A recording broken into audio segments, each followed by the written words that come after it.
오늘 민수기 27장까지 우리가 이제 왔습니다. 민수기 이제 6월 한 달 몇 번 남지 않았는데요.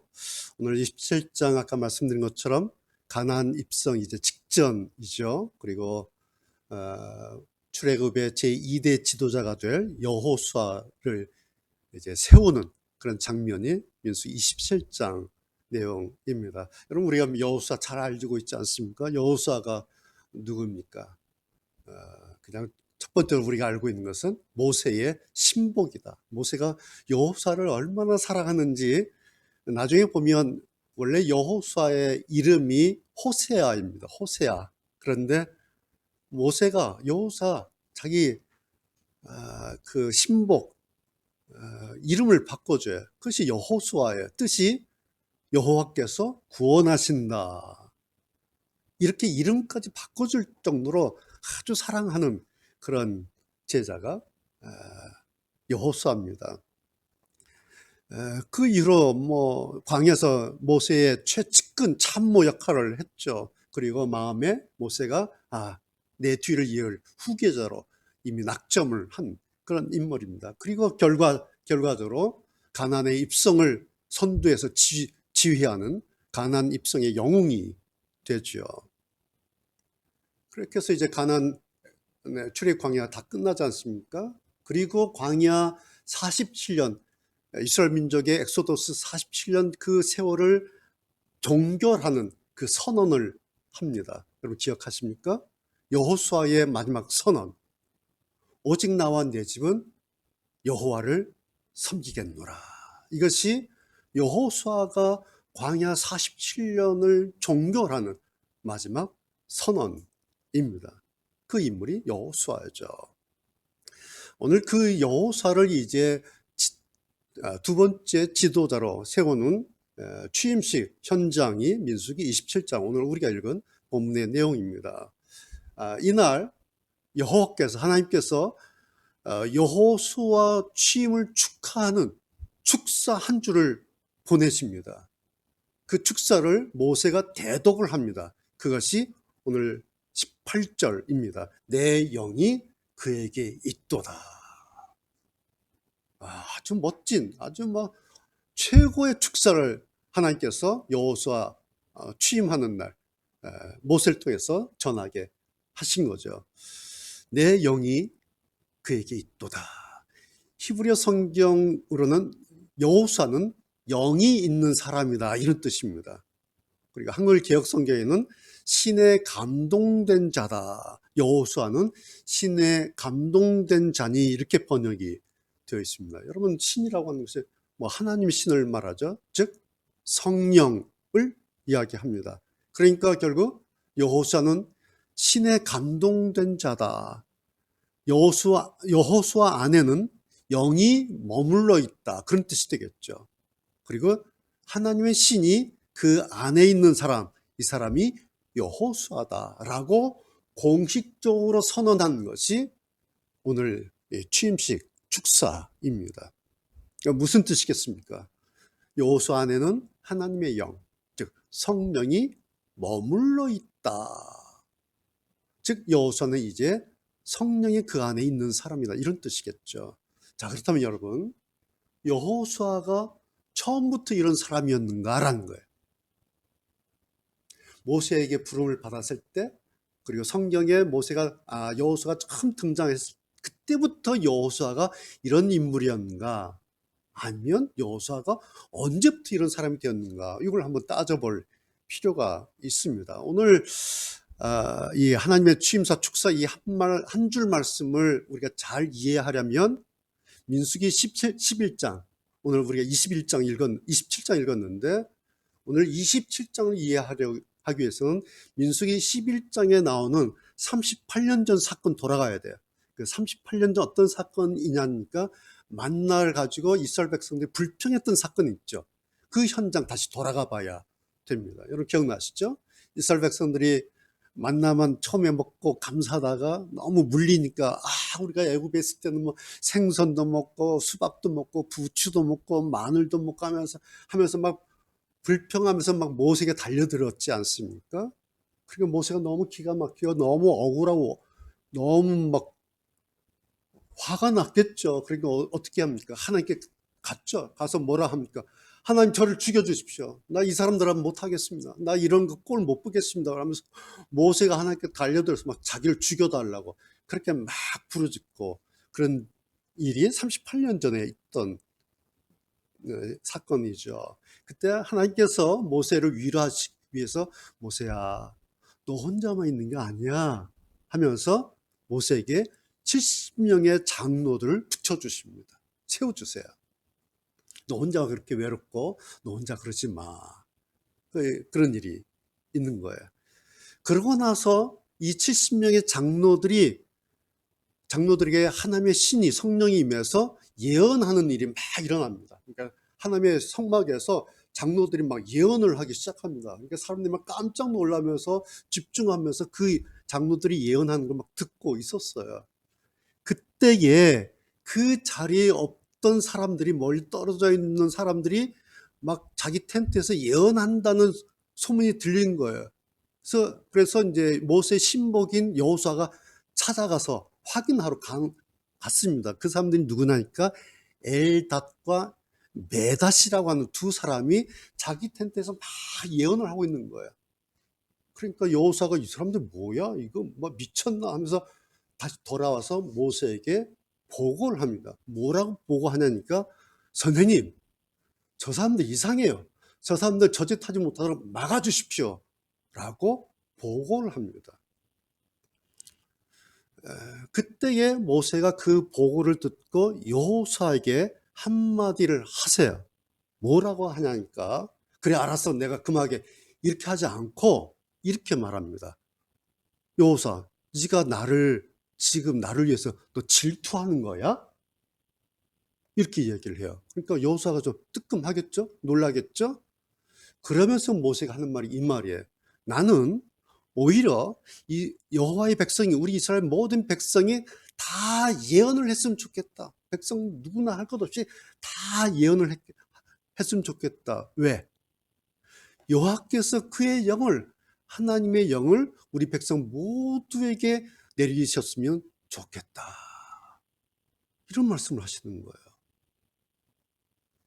이것이 소위 말하는 엘닷과 메닷 예언 사건이다라는 겁니다. 이게 11장에 있는 사건이에요. 그러니까 여러분 잘 보세요. 11장에서 그러고 나서 오늘 우리가 이제 27장으로 넘어왔잖아요. 이 11장 엘닷과 메닷 사건에서 오늘 27장은 여호수아 취임식 현장이에요. 요 사이가 38년 간격이 있는 거예요. 38년. 11장에서 27장 사이가 38년 세월 흐른 겁니다. 이게 뭐겠어요? 38년 전에는 몰랐다는 거예요. 엘닷과 메닷이 예언하고 한 것을 이 사람들 미쳤나? 그 세계를 모르고 하나님의 영에 대해서 생각을 몰랐던 사람이에요. 그런데 오늘은 이제 하나님께서 인정해 주는 하신 거죠. 여호수아 안에는 내 영이 머물러 있다. 자, 우리가 결과적으로 아는 거예요. 그동안 여호수아가 하나님의 영에 대해서 알게 됐구나. 그리고 자기 안에 하나님의 영이 있게 되기까지 걸린 시간이 38년 걸렸구나. 자, 여러분 이 38년 동안 여호수아는 어땠을 것 같아요?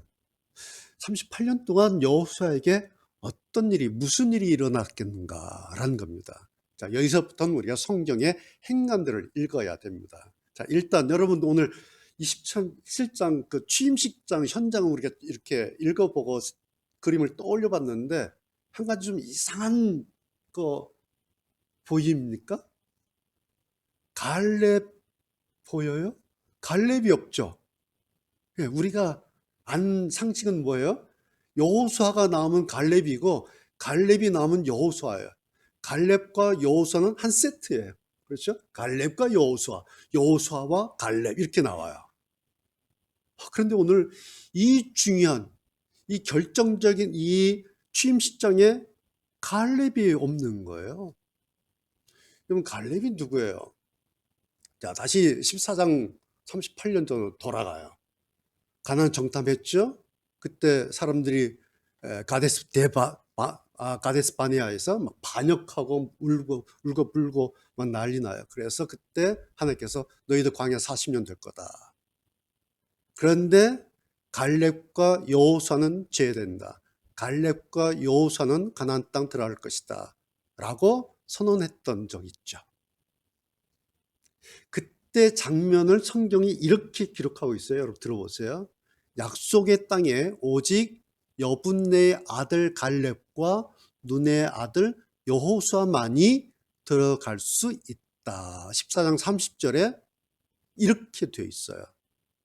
그래서 그때부터 갈렙과 여호수아는 한 세트로 묶여서 나와요. 그런데요, 그 현장에, 그 장면에서 한 가지, 그때 두 사람 사이에 좀 다른 특징 하나가 슬쩍 나와요. 그것이 14장 24절인데 들어보세요. 이렇게 나옵니다. 자, 두 사람 가나안 땅에 들어갈 텐데, 그러나 내 종 갈렙은 다른 마음을 가졌다. 네.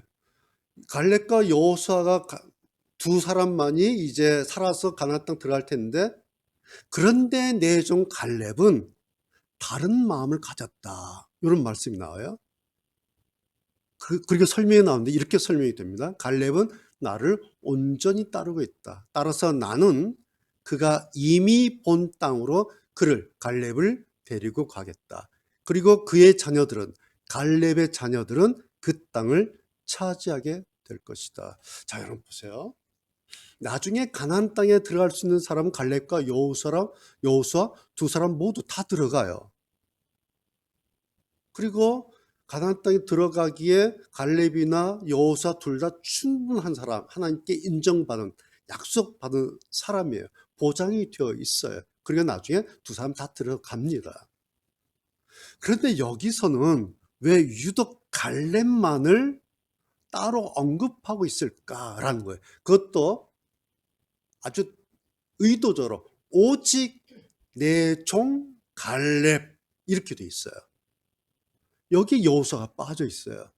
오직 여호수아 말고, 여호수아는 아니지만 내 종 갈렙은 다른 마음을 가졌다 이렇게 돼 있는 거예요. 성경 보실 때 이제 이런 부분이 굉장히 중요한 부분입니다. 아시겠죠? 자, 결론 이런 얘기예요. 가나안에 들어갈 수 있는 사람은 여호수아와 갈렙 두 사람이 있지만, 그러나 이 부분, 다른 마음을 가지고 있는 이 부분에 해당되는 사람은 오직 갈렙뿐이다 라는 의미입니다. 자, 그렇다면 다른 마음, 이 부분이 뭐냐라는 거예요. 성경 다시 확인해 드려요. 그 마음이 그들과 달라서, 갈렙의 마음은 그들과 다르다. 우리 성경이 이렇게 돼 있어요. 그런데 히브리어 원문의 뜻은 마음의 뜻이 뭐냐니까 영이에요, 영. 그의 영은 다른 사람과 달라서, 갈렙은 그 영이 달랐기 때문이다. 그런 뜻이에요. 즉, 성령이 갈렙에게 있었다. 다른 사람과 달리 갈렙에게는 하나님의 영, 성령이 있다라는 이야기입니다.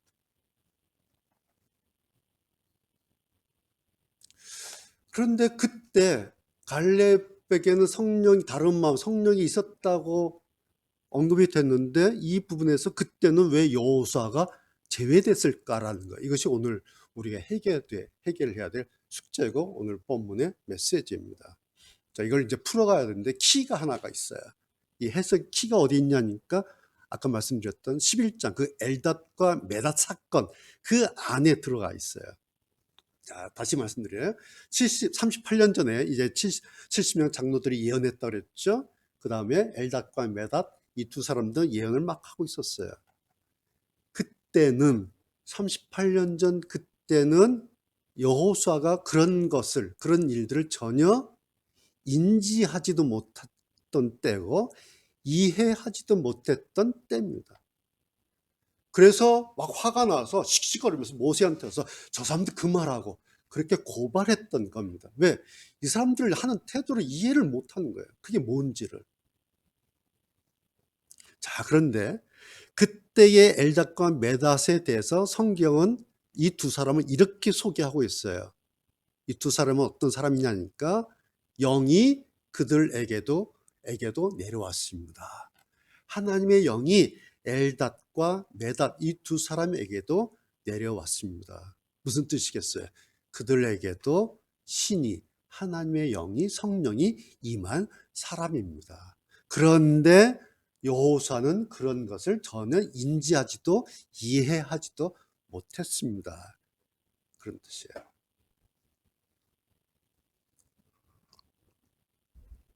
그래서 여호수아가 달려와서 고발을 했는데 모세가 금했지 않습니까? 나무랬지 않습니까? 뭐겠어요? 모세는 이 두 사람의 그런 영적인 일을 인정했다라는 사인이죠. 다만 여호수아만이 이런 일을 도무지 이해하지 못했어요. 이유가 뭐였을까요? 여러분 생각해 보세요. 왜 여호수아는 그때 이런 일을 이해하지 못했을까? 모세는 알고 이해하고 인정을 했는데 엘닷과 메닷은 그런 일을 하고 있었는데 70명의 장로들 예언을 하고 있는데 왜 유독 여호수아만이 알지 못했을까? 이유는 딱 하나예요. 뭐예요? 그런 경험이 없었기 때문에. 여호수아에게는 그때는 그런 경험이 없는 거예요. 여호수아는 당시로서는 그냥 모세에게 충성하면 그것이 하나님의 일이라 생각했던 거예요. 모세에게 열심히 하고 모세 말 잘 따르고 모세가 시킨 대로 하고 모세에게 충성하면 그것이 하나님의 일이다라고 생각했어요. 그런데 그때 이미 갈렙은 다른 마음을 가지고 있었다. 하나님의 신이 갈렙에게 있었다라는 겁니다. 그래서 모세가 여호수아를 따끔하게 다그쳤던 말이 아까 그 말씀이에요. 너 나를 위해서 질투하는 거야? 왜 그래? 나는 모든 백성 다 예언했으면 좋겠어. 엘닷과 메닷이 하나님의 영을 받아서 하는 거야 라고 말합니다. 여러분, 자, 이 말을 모세에게 들었어요. 여호수아가 어땠을 것 같아요? 혼자 바보 된 거예요. 혼자 바보 된 거예요. 자기가 지금까지 모세의 오른팔인 줄 알고 모세의 후계자인 줄 알았는데 자기만 바보인 거예요. 얼마나 충격이 컸겠어요. 모르는 세계가 있었던 거예요. 여호와께서 그의 영을 모두에게 내리시기를 원한다고 했는데 도대체 그의 영이 뭐지? 오늘 말씀의 핵심이 여기에요. 자, 이제 결과적으로 보는 거예요. 그 충격, 그 갈증, 그 고민, 그 호기심, 그 궁금증으로 여호수아의 38년은 그렇게 시작됐다라는 말씀입니다. 자, 민수기 11장 29절에서 시작돼서 그 충격으로 시작되어서 오늘 27장 이 취임식 장면에 오기까지, 그리고 자기의 이 취임식 축사에서 내 영이 그에게 있도다. 모세를 통해서 이 하나님 말씀 듣는 거예요. 자, 이제 이 여호수아에게는 하나님의 영이 있다. 하나님의 이 한 말씀 듣기까지 여호수아에게는 지난 38년의 날들이 38년의 세월들이 있었다라는 것입니다. 이것이 오늘 제 설교 제목이에요. 말씀 한 줄의 위력 이렇게 했는데 그 한 줄이 뭐냐니까 내 영이 그에게 있도다. 38년 전에 못했던 몰랐던 모든 사람에게 하나님의 영이 내게 원한다. 38년 전에 몰랐던 그 말씀이 이제 알게 되고 그리고 그렇게 이루어졌다라는 것입니다. 물론 당연히 세월이 걸렸죠. 38년 쉽지 않은 세월이었을 것이고 고단한 힘들었던 그런 세월, 아주 오랜 세월이었습니다. 그러나 결국에는 종착역 여기까지 오지 않았습니까? 38년 전에 어떤 사람이었어요? 자기 스스로 모세에게 야, 너 왜 그거밖에 못 돼? 너 수준이 왜 그 정도밖에 안 돼? 라고 약점 잡혔던 사람이에요. 38년 전에는. 그런데 38년 지난 오늘은 스승 모세를 통해서 하나님의 축사를 전해 듣고 모든 백성의 존경을 받고 권위를 위임받는 그런 자리에, 그 현장에 여호수아가 지금 있습니다. 딱 한 말씀. 여호수아, 너에게는 이제 하나님의 영이 있도다. 이것으로 여호수아는 모세를 이어서 이스라엘의 이 두 번째 지도자가 됐습니다. 그리고 하나님의 광야 역사를 마무리 짓는 그런 마지막 지도자로 등극하게 됩니다. 그런데 그 시작점이 무엇이냐니까 오늘 말씀드린 것처럼 딱 한 줄, 모든 사람에게 하나님의 영이, 여호와의 영이 내렸으면 좋겠다. 이 말씀을 들을 때 그게 뭐지? 모든 사람에게 여호와의 영이 내렸으면 좋겠다라는 저 말씀이 뭐지? 여호와의 영이 뭐지? 그게 뭐지? 이 하나 말씀 붙잡고 이 말씀 하나 이게 뭘까 궁금해하면서 여호수아는 광야에서 그 세월 지냈다라는 말씀입니다. 그 결과로 오늘 이 영광의 취임식 현장에까지 오게 된 것입니다. 오늘 말씀은 여기까지 내용이에요. 스토리가. 여러분, 우리가 오늘도 하나님의 말씀 전하고 듣고 있는데 제가 늘 말씀드린 것처럼 하나님의 말씀, 이 성경은 단지 인쇄된 문자가 아닙니다. 성경은 책이 아니에요. 우리가 흔히 성경책 그런데 성경은 책이 아니에요. 하나님의 말씀은 능력이고 그리고 우리에게 위력 있는 그런 말씀입니다. 여러분, 우리가 좋아하는 히브리서 4장 12절 말씀 있죠? 한번 띄워주시겠습니까? 같이 한번 보겠습니다. 우리가 성경 좋아하는데 같이 한번 읽겠습니다. 시작. 하나님의 말씀은 살아있고 힘이 있습니다. 양쪽에 날이 선 칼보다 더 날카로워서 우리의 혼과 영과 관절과 골수를 쪼개며 마음속에 있는 생각과 감정까지 알아냅니다. 여러분, 이게 문자예요? 이게 책이에요? 아니에요. 말씀은 살아있는 것이고 힘이 있는 것이고 양쪽에 날선 칼보다 더 날카로운. 그래서 우리의 혼과 영과 관절과 골수를 이 말씀이 찔러 쪼개요. 나눠요. 그리고 우리의 마음속에 있는 생각과 감정까지 알아냅니다. 그래서 말씀 대할 때 우리가 두렵고 떨림으로 회개하고 때로는 감사하고 때로는 가슴을 치면서 내가 이 부분이 있구나.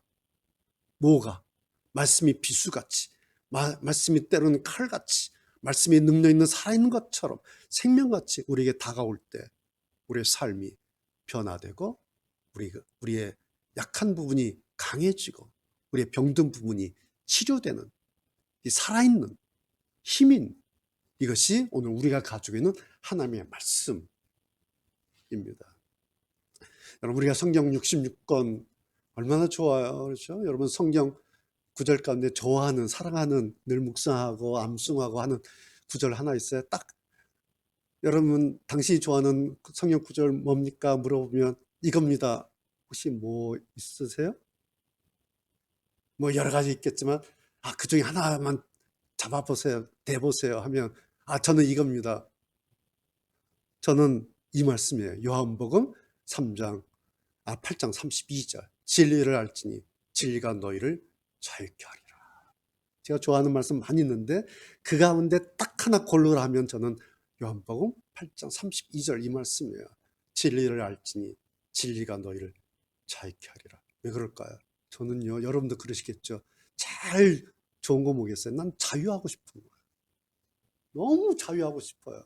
정말 제가 제 인생의 제 삶의 목표 하나가 자유하는 거예요. 그런데 성경 보니까 있는 거예요. 진리를 알지니 진리가 너희를 자유케 하리라. 옳거니. 왜?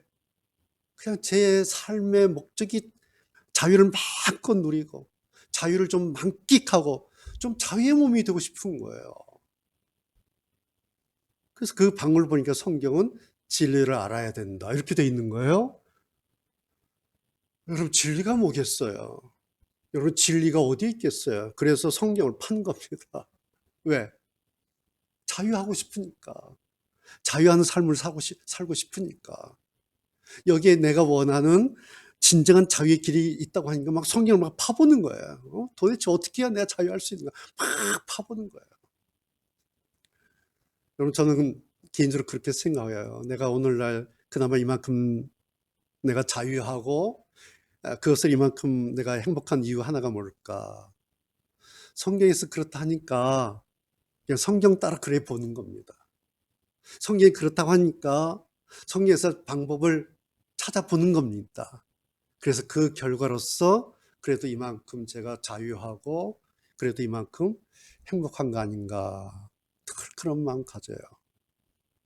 그래서 더 행복하고 더 자유하고 싶을 때 더 성경을 막 파는 거예요. 왜? 성경이 그렇게 말씀하셨으니까. 네, 진리를 알지니 이 진리가 너를 자유케 할 것이다. 그래서 제가 좋아하는 말씀은 요한복음 8장 32절 이 말씀이에요. 그래서 저는 사실은요, 이제는 단지 목사로서가 아니라 단지 설교하는 사람으로서가 아니라 그저 성경 좋아하고 저는 정말 그렇게 생각해요. 아, 성경 맞아. 여러분도 그렇게 생각하시나요? 저는 그렇게 생각해요. 아, 이 성경 맞아. 이 말씀 맞아. 라고 생각해요. 그리고 저는 이 말씀 좋아해요. 성경 좋아해요. 그래서 이제는 목사로서가 아니라 단지 예수 믿는 한 사람으로서 성경 이 말씀을 여러분에게 이렇게 전하고 있는 것입니다. 제가 이렇게 지금까지 해보니까요. 이런 말씀 드려도 될지 모르겠는데 사실은요. 성경 많이 알 필요도 없어요. 해보니 성경을 많이 알 필요가 없어요. 해보니 성경을 많이 외울 필요도 없어요. 해보니 성경 공부, 물론 이제 저같이 설교하는 목사들은 연구하고 공부하고 전문적으로 해야 되니까 많이 하지만 성도들은 그렇게 성경 공부 많이 할 필요도 없어요. 제가 신학교에서 30년 있었지 않습니까? 애매하게 신학할 필요는 더더욱 없어요.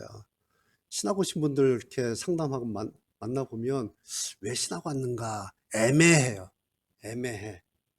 어찌어찌 하다 보니까 왔다 그러는데 그렇게 신학하면 그날부터 인생이 꼬입니다. 이런 말씀 이해하시겠습니까? 많이 알 필요가 없어요. 많이 외울 필요가 없어요. 성경 공부 많이 할 필요가 없어요. 여러분, 우리가 성경 듣죠? 오늘 194번째 제가 설교한 거예요, 우리 교회에.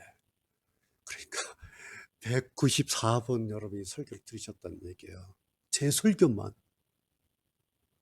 얼마나 많은 양입니까? 그걸 어떻게 우리가 다 기억합니까? 저도 기억하지 못해요. 그 내용을. 그러나 단 한 말씀 가지고 있으면, 단 한 말씀 붙들고 있으면 인생이 달라져요. 여러분 찾아보세요. 내가 좋아하는 말씀 뭐 있지? 내가 붙들고 있는 말씀 뭐 있지? 나는 무슨 어떤 말씀 붙들까? 여러분 오늘 다시 찾아보세요. 내가 좋아하는 말씀 뭘까? 내가 붙들고 싶은 말씀 뭘까? 두 개도 필요 없어요. 하나만 잡으면 돼요. 그러면 인생이 달라져요. 그 이유가 뭔지 아십니까? 이것 때문에 그래요. 하나님 말씀은 살아있기 때문에. 하나님의 말씀은 힘이 있기 때문에. 그래서 우리의 혼과 내 영과 내 관절과 내 골수를 찔러서 쪼개서 치료하고 해부하고 고치고 붙이고 해놔요. 우리의 마음속에 얼마나 생각이 복잡합니까? 이런 생각 저런 생각 얼마나 얽혀 있습니까? 근데 이 말씀이 싹 들어오면요, 그 생각을 교통정리해 줘요. 우리의 감정이 하루에 또 12번 파도 타게 하지 않습니까? 그렇죠? 눈 뜨고 잠을 잘 때까지 우리의 감정이 파도 타게 해요. 그럴 때 말씀 하나 다 붙들면 그 말씀이 잠잠해라, 잠잠해라. 우리가 눈 뜨고 잘 때가 얼마나 두렵습니까? 근데 그때마다 여호와는 나의 목자시니, 여호와는 나의 목자시니. 내 상황을 보면 죽을 것 같아요. 내 상황을 보면 떨어질 것 같아요. 그런데 내 상황을 보지 않고 이 말씀, 살아있는 말씀, 여호와는 나의 목자시니. 눈을 뜨면 나는 아무것도 없는 것 같아요. 가난한 자 같아요. 그런데 눈 감고 여호와께서 나에게 자비를 베푸신다며, 여호와께서 만약 나에게 자비를 베푸시면, 한 줄 붙들면 힘이 생겨요. 왜? 하나님의 말씀은 살아있기 때문에. 하나님의 말씀은 문자가 아니기 때문에. 하나님의 말씀은 책이 아니기 때문에. 기록이 아니기 때문에. 힘이기 때문에. 여러분 오늘 가셔서 하나 찾아보십시오. 내가 자랑할 말씀 뭘까? 내가 내 인생처럼, 내 삶의 교훈처럼, 지표처럼 내가 붙들고 살아야 돼. 그 말씀 뭘까? 여러분 한번 정리해 보시고 찾아보시고, 그리고 그 말씀 입에 담고 사세요. 저는 이 말씀 담고 살아요. 진리를 알지니 진리가 너희를 자유케 하리라. 왜? 너무 자유하고 싶으니까. 너무 자유하고 싶어서. 찬송 함께 부르시겠습니다.